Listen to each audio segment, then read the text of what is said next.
2022 থেকে 2025 সাল পর্যন্ত বায়ার লেভারকুসেনকে অনন্য সাফল্য এনে দিয়েছিলেন জাবি আলোনসো। এরপরই গত বছরের 1 জুন বড় স্বপ্ন নিয়ে বার্নাব্যুয়ের ডাগআউটে এসেছিলেন আলোনসো, ধরে রেখেছিলেন রিয়াল মাদ্রিদের হাল। তবে এখানে এসে ইউরোপের সবচেয়ে সফল ক্লাবটির প্রত্যাশা অনুযায়ী ফল এনে দিতে পারছিলেন না তিনি।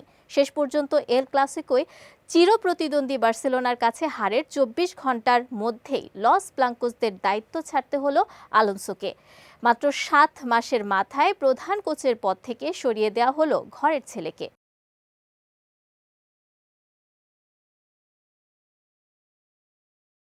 রোববার রাতে স্প্যানিশ সুপার কাপের রুদ্ধশ্বাস ফাইনালে বার্সার কাছে 3-2 গোলে হারের পরই আলোনসোর বিদায় ঘণ্টা বেজে যায়। সোমবার এক বিবৃতিতে রিয়াল মাদ্রিদ জানায়, পারস্পরিক সমঝোতার ভিত্তিতে প্রধান কোচ হিসেবে ক্লাবে আলোনসোর দায়িত্বের ইতি টানার সিদ্ধান্ত হয়েছে। রিয়াল মাদ্রিদের কিংবদন্তি একজন ফুটবলার হিসেবে আলোনসো সবসময় ক্লাবের মূল্যবোধকে ধারণ করেছেন এবং সমর্থকদের ভালোবাসা ও শ্রদ্ধা তিনি চিরকালই পাবেন। রিয়াল মাদ্রিদ সবসময় তার ঘর হয়ে থাকবে। মাদ্রিদে আলোনসোর শুরুটা ছিল দুর্দান্ত।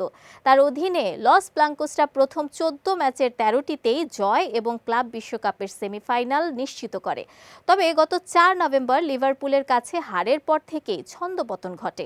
শেষমেশ এল ক্লাসিকোর হার মাদ্রিদে তার সময়ের ইতি টেনে দেয়। এদিকে আলোনসোকে বরখাস্ত করার কিছুক্ষণ পরই আরেকটি বিবৃতি দেয় রিয়াল।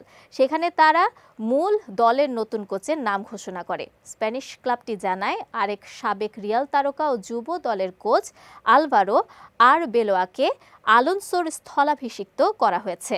নতুন কোচের অধীনে আগামী বুধবার কোপা দেল রেতে আল বাচেতের বিপক্ষে ম্যাচ দিয়ে রিয়াল মাদ্রিদের নতুন অধ্যায় শুরু হবে।